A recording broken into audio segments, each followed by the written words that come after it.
RJ Classes 2.0। नमस्कार दोस्तों, मैं आरजे सिद्धार्थ आरजे क्लासेस 2.0 में आपका स्वागत करता हूं। दोस्तों, आज हम पढ़ेंगे जैन धर्म। बौद्ध धर्म में दोस्तों पतन और मान्यताएं और शिक्षाएं ये मैंने छोड़ दी हैं। यदि आप कहेंगे तो दूसरा वीडियो हम आपके लिए बना देंगे, और यदि आप कहीं से पढ़ सकते हैं तो किताबों से आप देख लीजिए। ज़्यादा महत्वपूर्ण नहीं था, इसलिए मैंने इसको पढ़ाया नहीं। चलिए आइए देखते हैं जैन धर्म। जैन धर्म में क्या क्या पढ़ना है, इसकी विषय वस्तु पहले हम जान लेते हैं, ज़्यादा सही रहेगा। सबसे पहले दोस्तों पढ़ेंगे तीर्थंकर या तीर्थंकर। फिर पढ़ेंगे हम संस्थापक पढ़ेंगे। इनमें से बहुत अच्छा प्रश्न पूछा आता है। संस्थापक दो माने जाते हैं, पार्श्वनाथ। संस्थापकों में देखिए, यदि हम बात करें तो पार्श्वनाथ ऐतिहासिक हैं, इसलिए एक बार हम पढ़ सकते हैं। वरना पार्श्वनाथ में हम यदि कहें तो ऋषभदेव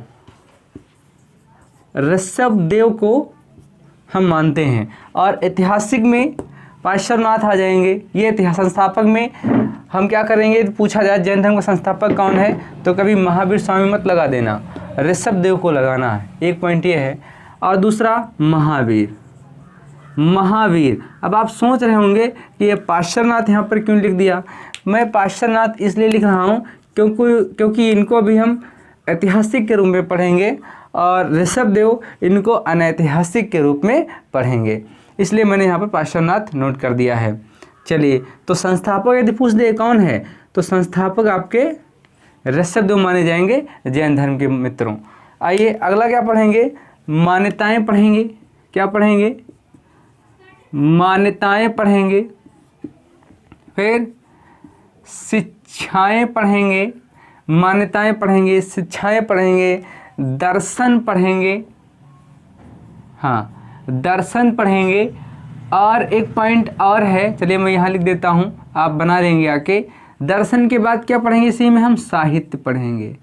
साहित्य, दर्शन साहित्य वैसे एक चीज़ में आ जाएगा, लेकिन यहाँ पर कुछ बुकों के नाम देख लेंगे, हम ग्रंथों के नाम देख लेंगे। और क्या पढ़ेंगे, तो और हम पढ़ेंगे संगीतियाँ पढ़ेंगे। और क्या पढ़ेंगे, तो पतन के कारण पढ़ेंगे, पतन के कारण। बस इतने पढ़ना है जैन धर्म में। जब जैन धर्म की बात आई है तो जैन धर्म के उपनाम भी पूछे जाते हैं। क्या उपनाम भी पूछे जाते हैं। ये कुछ लोगों को बिल्कुल नया सा लगेगा, तो कई बार पूछे गए हैं, तो आप नोट कर लें। वनडे में नहीं, लेकिन यूपीएससी में पूछे गए हैं। यापनी एक नाम क्या मिलता है, यापनी। तो जैन धर्म को और किस नाम से जानते हैं, यापनी नाम से जानते हैं। नोट कर लेंगे मित्रों। कुरुचक्र के नाम से जानते हैं। दूसरा है कुरुचक्र के नाम से जानते हैं, यापनी, कुरुचक्र के नाम से जानते हैं। श्वेतपट, अगला है श्वेतपट के नाम से जानते हैं। और निर्ग्रंथ के नाम से भी जानते हैं, निर्ग्रंथ धर्म। तो यापनी धर्म, कुरुचक्र धर्म, श्वेतपट धर्म, निर्ग्रंथ धर्म आ जाए तो आप जैन धर्म सीधा लगा देंगे। इतने नामों से जाना जाता है। मित्रों, जैन धर्म में एक शब्द होता है जिन। अभी हम आपको बताएंगे, महावीर स्वामी को जब ज्ञान प्राप्त हुआ था तो जिन कहलाए थे, आहर्त कहलाए थे, कैवल्य कहलाए थे, ये भी पढ़ाना है। तो जिन जो है ये संस्कृत भाषा का है। किसका है, संस्कृत भाषा से लिया गया है। एक बार पूछा गया था जिन शब्द, हिंदी में पूछा गया था, याद रखना मित्रों, ये हिंदी में पूछा गया था कि संस्कृत किस भाषा का, जिन किस भाषा का शब्द है। तो जिन संस्कृत भाषा का है। जिन का अर्थ क्या होता है, ये भी पूछा जाता है। तो अर्थ इसका होता है विजेता। क्या अर्थ होता है इसका, इसका अर्थ होता है विजेता। एक ये पॉइंट आपको नोट कर लेना है। विजेता, इंद्रियों पर विजय प्राप्त करने वाला, इंद्रियों पर विजय प्राप्त करने वाला, एक ये पॉइंट है। विजेता का मतलब कोई युद्ध मत सोच लेना कि युद्ध से जो युद्ध में जीत जाए, मतलब जो इंद्रियों पर विजय प्राप्त कर ले उसको जैन धर्म में जिन कहा जाता है। जिन का अर्थ होता है विजेता। किससे जीत? तो इंद्रियों पर जो जीत होती है। अब आप सोच रहे होंगे कि तीर्थंकर मैंने यहाँ लिखाया, तीर्थंकर का मतलब क्या होता है? तो 2 पॉइंट इसके हैं। एक है आपका तीर्थ, एक है कर या कार। तीर्थ का मतलब होता है जैसे कि नियम, विचार, वैभव, भव या मोह माया, या फिर और जो भी कहते हैं कि मोह माया में जो पड़ता हो, इससे पार कराने वाला।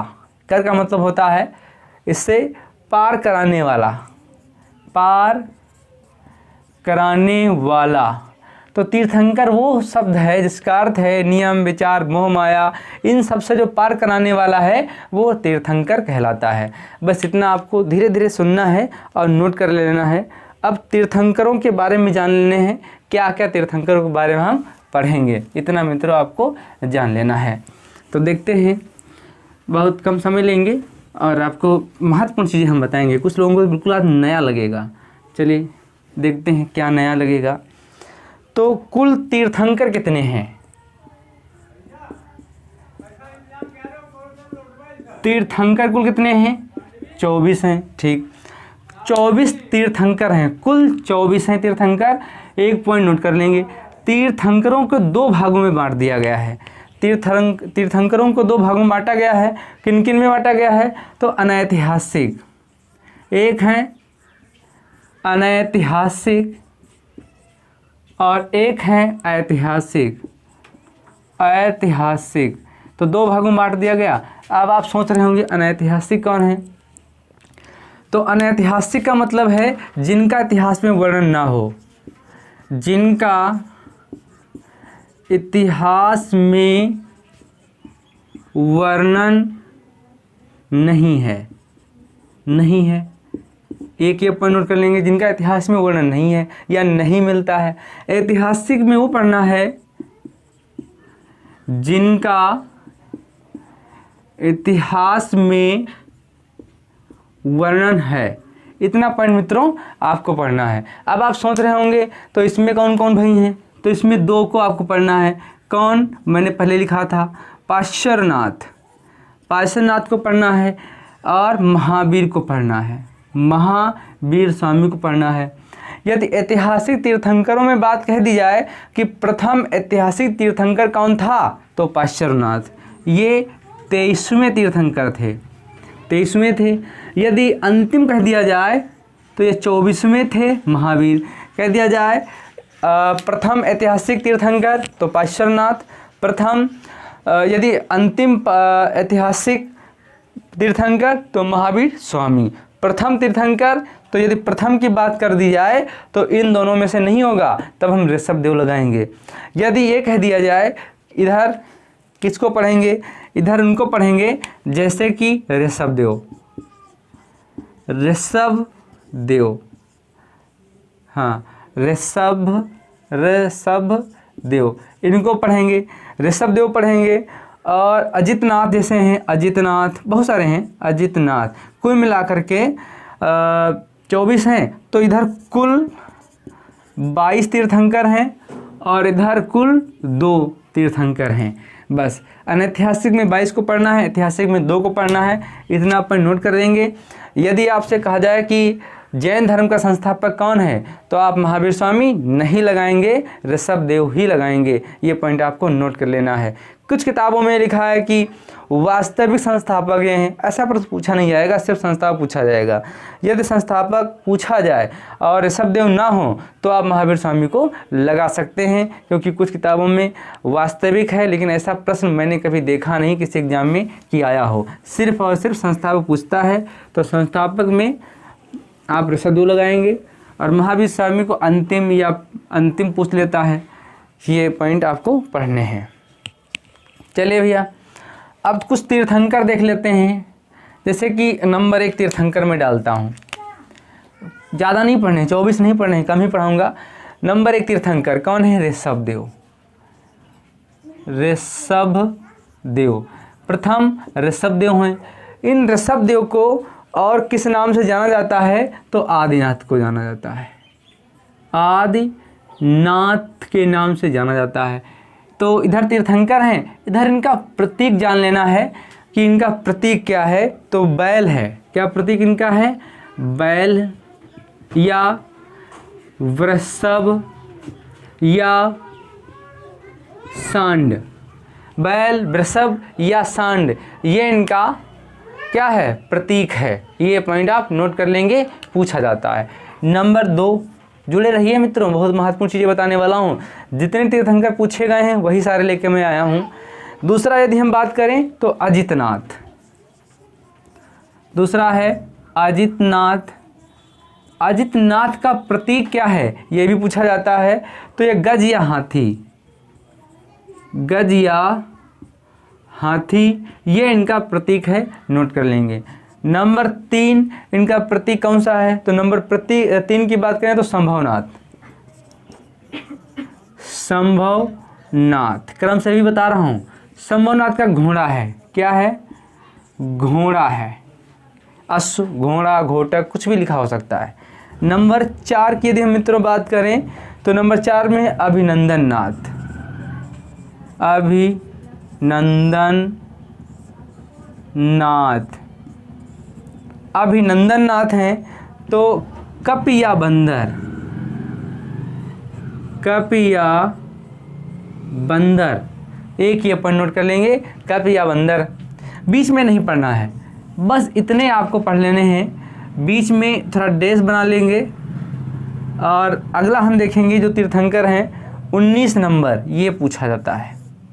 19 नंबर की यदि हम बात करें तो मल्लिनाथ, क्या है ये? मल्लिनाथ। मल्लिनाथ का प्रतीक क्या है? ये पूछा जाएगा। तो कलश, क्या है? कलश। मल्लिनाथ का प्रतीक कलश है। 20 नंबर पूछा जाए तो 20 में बात करेंगे तो मुनि सुवतनाथ, मुनि सुवतनाथ, मुनि सुवतनाथ हैं। इनका कछुआ या कछुआ प्रतीक है, या कच्छप इनका प्रतीक है। नंबर, अब हम आगे बात करें 21 पर, तो 21 बात करेंगे तो नेमिनाथ, नेमिनाथ, नेमिनाथ, ये पर नोट कर लेंगे। नेमिनाथ का प्रतीक क्या है? तो कमल, कमल इनका प्रतीक है नेमिनाथ का। 22 तो आप समझ गए होंगे। 22 की यदि बात करें तो ये कौन है? तो अरिस्टनेम है, बहुत महत्वपूर्ण पॉइंट। अरिस्टनेम, अरिस्टनेम है, इनको श्री कृष्ण का समकालीन कहा जाता है मित्रों। ये कई बार पूछा गया है अरिस्टनेम।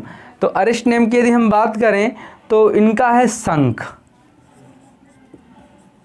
इनका शंख है, एक पॉइंट ये नोट कर लेंगे। अब 23 पार्श्वनाथ हैं, पार्श्वनाथ। तो पार्श्वनाथ का प्रतीक क्या है? ये भी आप पॉइंट नोट कर लेंगे। तो पार्श्वनाथ का है सर्प का फन, सर्प का फन, कहीं कहीं सर्प ही लिखा होता है।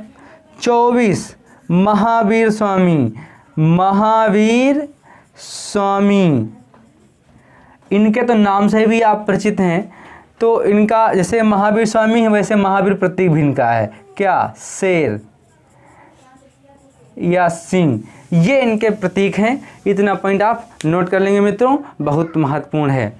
इनमें यदि हम बात करें ऋषभदेव अरिस्टनेम, ये हो गए। ऋषभदेव यहाँ से लेंगे और अरिस्टनेम तक आएंगे यहाँ तक। तो यदि इन दोनों की चर्चा की जाए तो वेद में है, किस वेद में है मित्रों? तो इन दोनों की चर्चा ऋग्वेद में है, ऋग्वेद में है। अब यहाँ से एक पॉइंट बनता है, एक निर्धारण तय होता है कि सबसे पुराना धर्म कौन सा है। तो हम यदि बौद्ध धर्म की बात करें, इस्लाम धर्म की बात करें, जैन धर्म की बात करें, मैं तो लाइट जला देता हूँ। हाँ मित्रों, यदि बात करें तो ऋषभदेव और अरिस्टनेम, इनका ऋग्वेद में उल्लेख है। जब ऋग्वेद में उल्लेख है तो मैं कह सकता हूँ कि सबसे पुराना धर्म है। क्योंकि बौद्ध धर्म तो बहुत बाद में आया है, इनसे बाद में आया है। ऋग्वेद में इसका वेदों में उल्लेख है बौद्ध धर्म का, ऋग्वेद में नहीं। चलिए आगे बात करता हूँ। ऋषभदेव और अरिष्टनेम को, इनको श्री कृष्ण का समकालीन माना जाता है। सॉरी, ऋषभदेव को विष्णु का अवतार माना जाता है। ऋषभदेव को विष्णु का अवतार माना जाता है और अरिष्टनेम को श्री कृष्ण का समकालीन, श्री कृष्ण का समकालीन माना जाता है। एक ये पॉइंट आप नोट कर लेंगे। ऋषभदेव को भगवान विष्णु का अवतार और अरिष्टनेम को श्री कृष्ण का समकालीन माना जाता है। तो आप इस पर भी देखेंगे। ऋषभदेव की चर्चा करें तो ऋषभदेव के 2 पुत्र थे, एक था भरत और दूसरा, एक पुत्र भरत था, दूसरा बाहुबली था। कौन था? बाहुबली, ये 2 इनके पुत्र थे। तो इन्होंने, ऋषभदेव ने भरत के पक्ष में अपनी कुर्सी त्याग दी और घर से निकल लिए ज्ञान की खोज में। इनका जो दूसरा पुत्र था बाहुबली, इसको गोमतेश्वर के नाम से भी जानते हैं। गोमतेश्वर, इनकी कर्नाटक के श्रवणबेलगोला में 17 फीट की मूर्ति बनी है। कर्नाटक के श्रवणबेलगोला में, बेलगोला कह सकते हैं, वही श्रवणबेलगोला ही होगा, वहाँ पर 17 फीट की मूर्ति बनी है। और यहाँ प्रत्येक 12 वर्ष, हर साल मेला भी लगता है, लेकिन प्रत्येक 12 वर्ष, हर साल मेला लगता है लेकिन प्रत्येक वर्ष के 12 वर्ष में एक अभिषेक इनका होता है, जिसको महामस्तक अभिषेक के नाम से जाना जाता है। महाभिषेक मस्तक के नाम से जाना जाता है। ये 12 साल में एक बार होता है। उसमें दूध दही चढ़ाया जाता है। एक पॉइंट नोट कर लेंगे, ज़रूरत नहीं, कंपटीशन में नहीं आएगा, बस मैंने कहानी के रूप में बता दिया है। तो ऋषभदेव ने अपने पुत्र भरत के पक्ष में गद्दी छोड़ दी थी। ये पॉइंट आप नोट कर लेंगे मित्रों। अब ऐतिहासिक चर्चा कर लेते हैं। जो मैं बता रहा हूँ ये बहुत महत्वपूर्ण है, कहीं से मिस मत करना मित्रों। और एग्ज़ाम के दृष्टिकोण से जितना महत्वपूर्ण मैटर होता है वही सब लेके आता हूँ। मैं कुछ ऐसा नहीं पढ़ा रहा हूँ जिससे आपका टाइम ख़राब हो और आपको डिसलाइक मजबूरी में करना पड़े। चलिए ऐतिहासिक तीर्थंकर की बात करता हूँ। ऐतिहासिक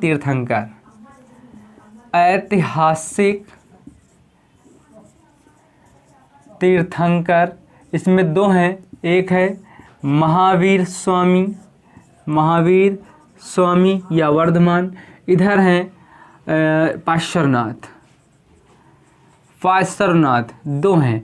अब पार्श्वनाथ की हम बात कर लेते हैं आज, कल महावीर स्वामी की बात करेंगे। पार्श्वनाथ की यदि हम बात करें तो ये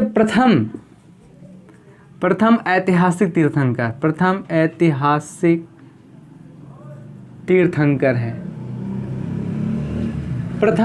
ऐतिहासिक तीर्थंकर हैं कौन? ऋषभदेव। इनके पिता का नाम, इनके जो पिता हैं, पिता का नाम अश्वसेन था।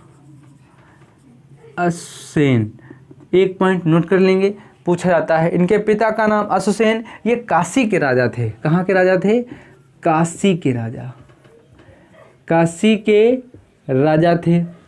इनके पिता का नाम अश्वसेन, जो काशी के राजा थे।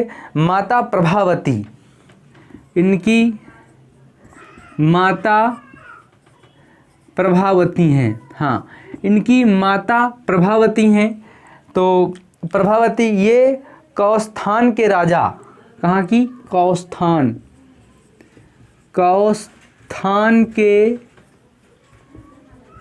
राजा नरवर्मन, हाँ, कौस्थान के राजा नरवर्मन की पुत्री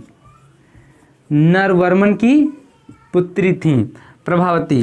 तो पार्श्वनाथ के जो पिताजी थे वो अश्वसेन थे, काशी के राजा हैं। प्रभावती इनकी माताजी हैं, जो कौस्थान के राजा नरवर्मन की पुत्री थी। ये पॉइंट आपको नोट कर लेना है। 30 वर्ष की अवस्था में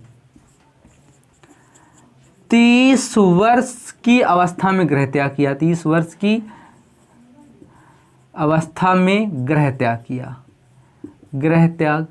30 वर्ष की अवस्था में इन्होंने गृह त्याग कर दिया और संवेद पर्वत पर, कहाँ?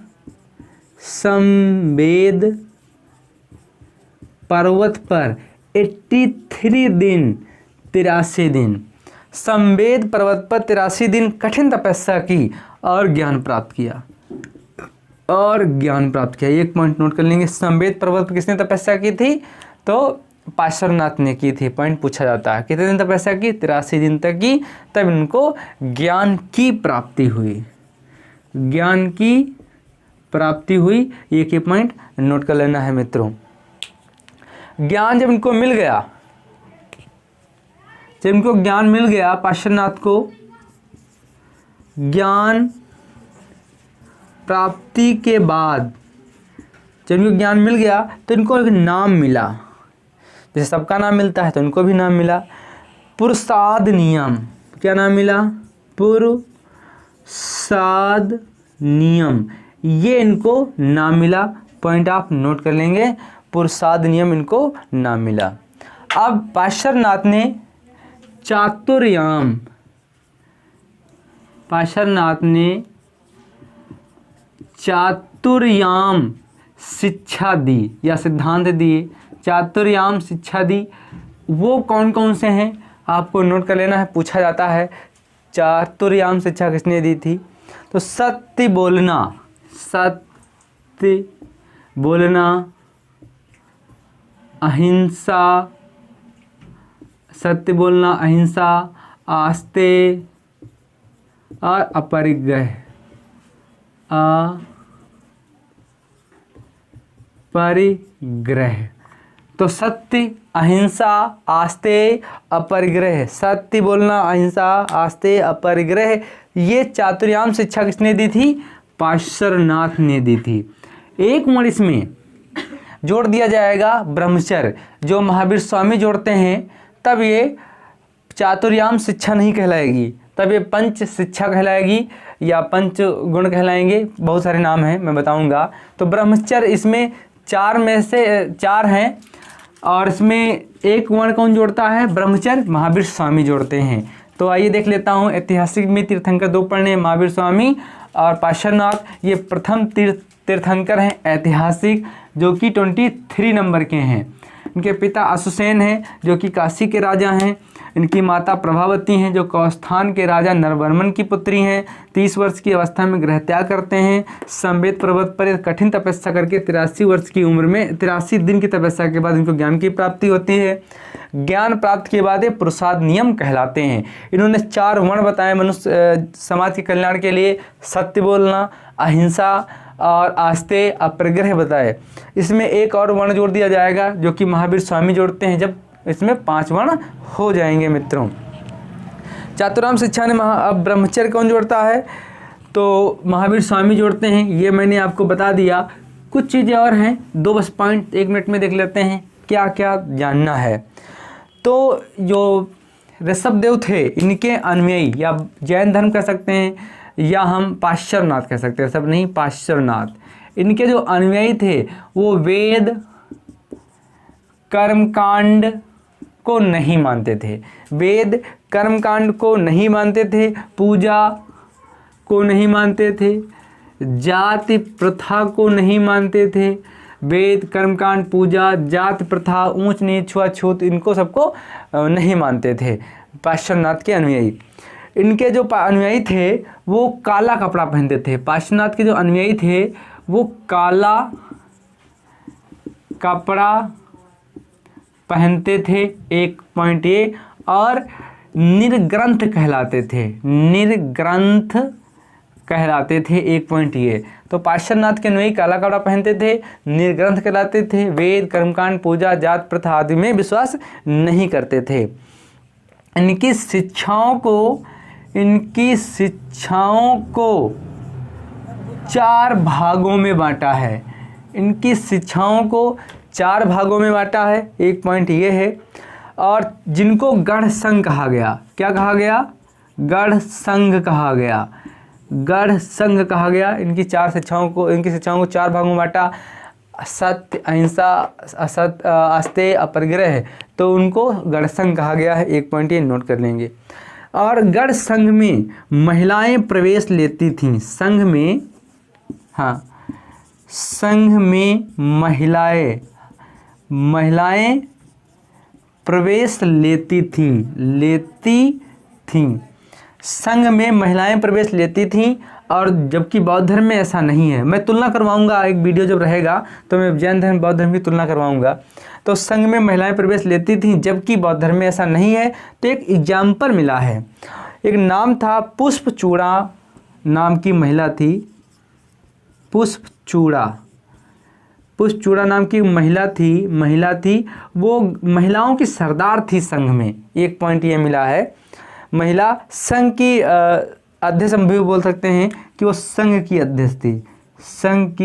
अध्यक्ष थी, जिससे ये प्रतीत होता है कि संघ में महिलाएं प्रवेश कर सकती थीं। तो मित्रों, आज जैन धर्म में मैंने आपको ऐतिहासिक तीर्थंकर, अनैतिहासिक तीर्थंकर, उनके प्रतीक ये बताए, पाश्चात्यनाथ से परिचय करवाया। अब हम महावीर स्वामी के बारे में अगले वीडियो में देखेंगे। तो मित्रों, यदि आपको वीडियो अच्छा लगा हो, आप इससे कुछ सीख पा रहे हैं, तो इसको लाइक, कमेंट, शेयर जरूर करें। धन्यवाद दोस्तों, नमस्कार।